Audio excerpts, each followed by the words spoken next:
that came out of zazen meditation. Few points I thought of. Everything is synthesized. There's so much expression and the way to look at. In Zen, for example, there's Zen koan to point so that we are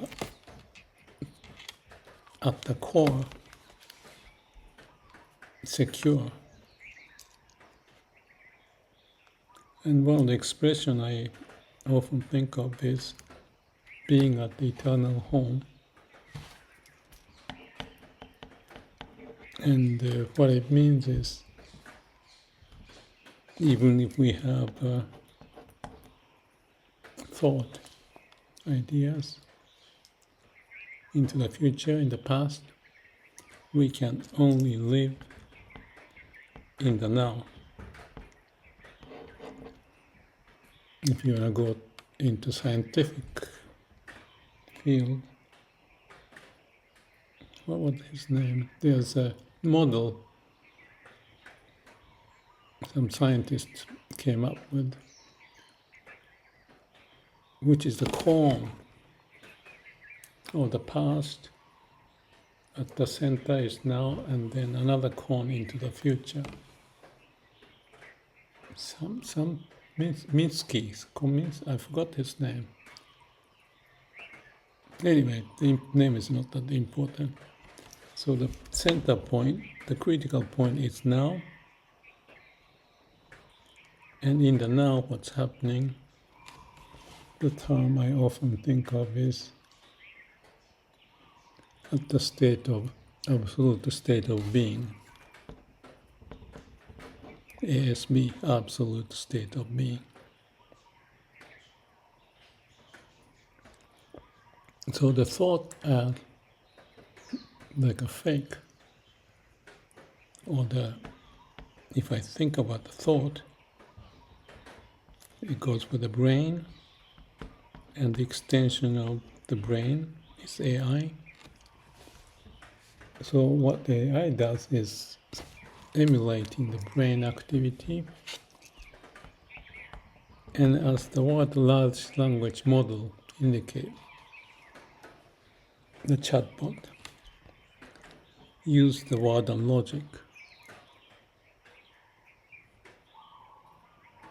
But word and logic is just an explanation or characterization of the situation in word and logic, so it's not real. It's just a formula, equation. It's not the experience of being here now and alive. So large language model may be seen as an extension of the brain, but by itself, Minkowski is the name of the guy, came up with this core model of the past into the now and into the future. Large language model is only talking about the past or the future or some such thing. But that is still is a manifestation of the law of nature, but we just cannot live. So the living is, I want to call it the eternal home, if we are back, which is like in the samadhi state, here and now, no mind, no self, experience of being, absolute state of being.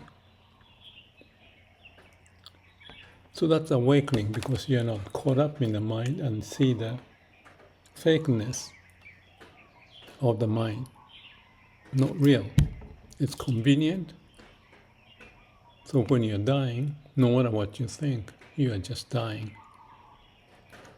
And when the plane is falling and you know it's falling off, you cannot do anything about it. but you can imagine what can happen, but that's just that. But the imagination itself is not the real experience. So to get there, I mentioned about the question, core, the puzzle to get you to that core.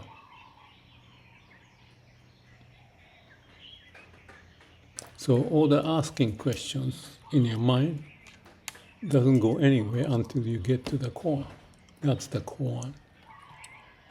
So that you go back to where you really are, the eternal home, experiencing it. And when you experience it, like my awakening, the pain I had is gone.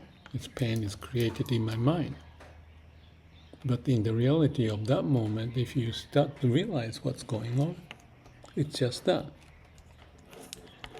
So there's the interesting Japanese saying, if you're very happy, in Japan they say, tsuneru. Tsuneru is like a pinch. And what's the expression? I have to translate from Japanese, but in Japanese, if you're happy, you want to pinch yourself to see if you're really experiencing that happiness in the mind. So you pinch.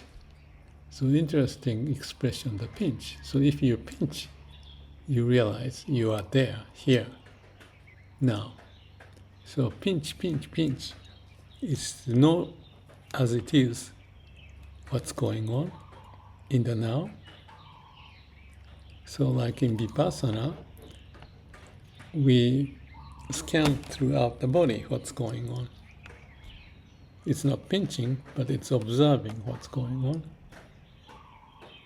to experience the reality in my finger, arm,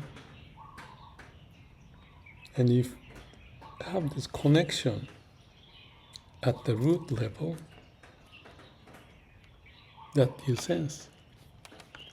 If you are in tune to the state of here and now. If you're thinking something else and do this Vipassana, it's not quite real because you are divided with the thinking and doing this experiencing.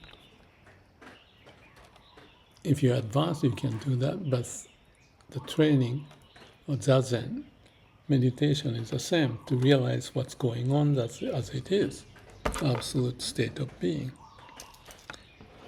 So that's the idea of the meditation, that you get to the core, eternal home.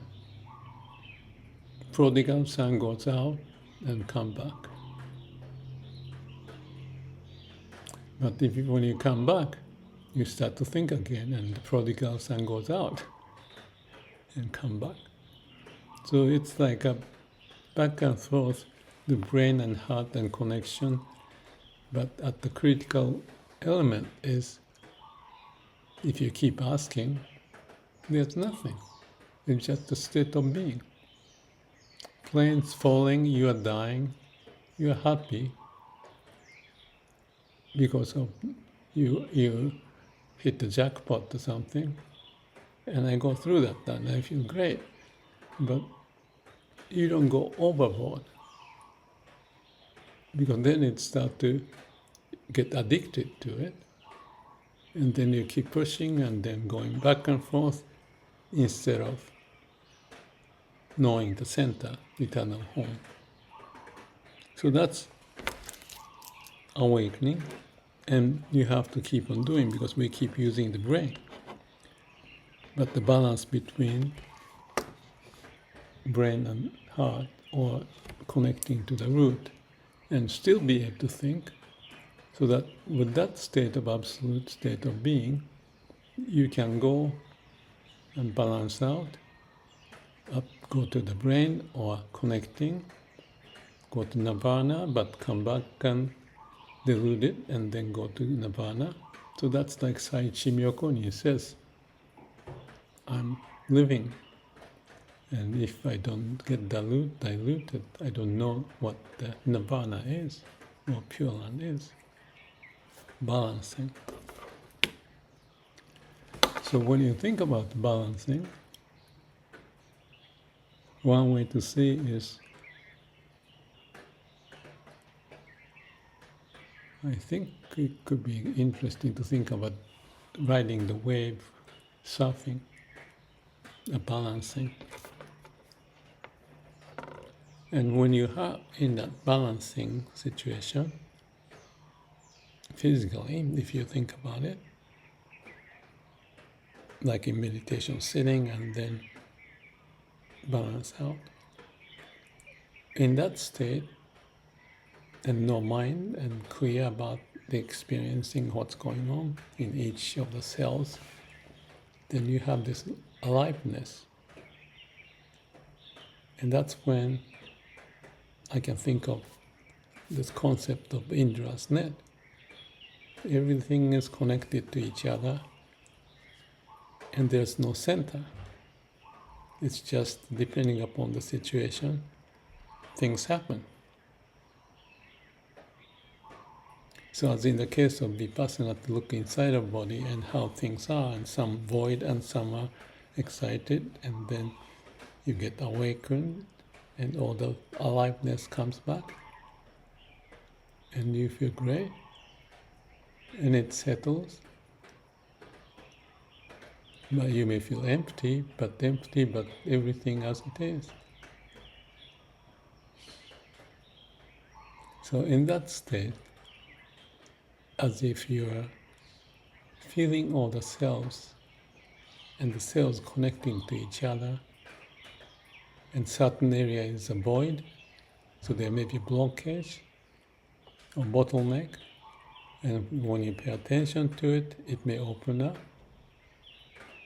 So you see that relationship of the cells, connection, balancing, propagating this aliveness or going away, the symptom of life, as if looking in your MRI or something, the brains and heart firing neurons to find the best way to live. So if you awaken and open to that potential, you go back to the eternal home, and you are at peace, even under the condition when the plane is falling and you are dying, because you are at peace with who you are at the eternal home. I must have thought about those things while meditating. It's just a snapshot of ideas, but oh yeah, that makes sense. I had this occasion of losing my email in the Google Mail because of the problem I had with the MacBook Air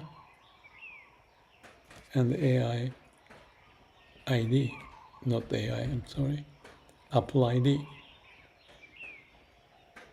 I was trying to get the password, and in that process something happened, and Apple has such a way that things get convoluted, and I'm still waiting to fix it. So that's like an example of falling the airplane back into the earth or something. What do I do? All the information.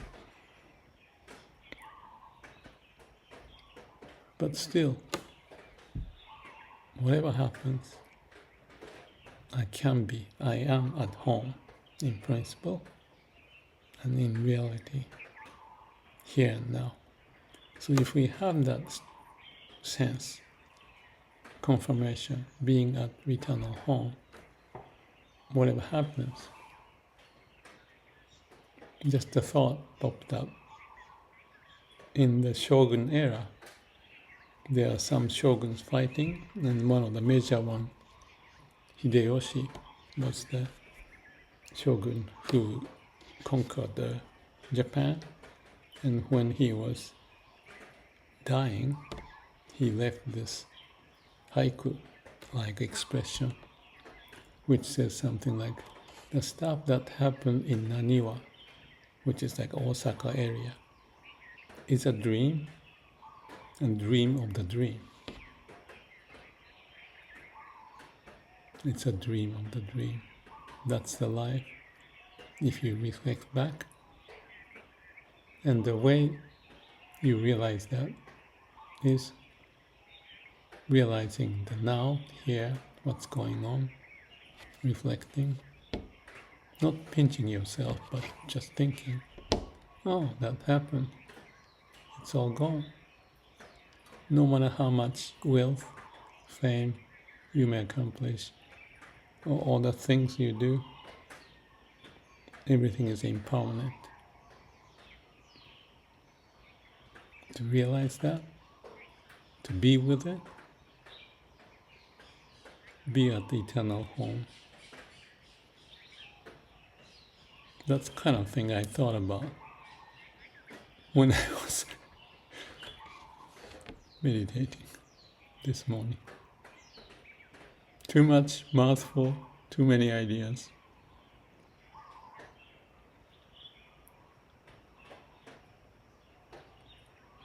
But at the absolute state of being, everything is just as it is.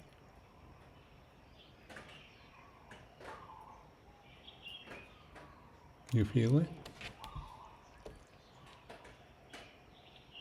That's life. Let's appreciate the state of being, absolute state of being at a home, eternal home. May all beings be happy.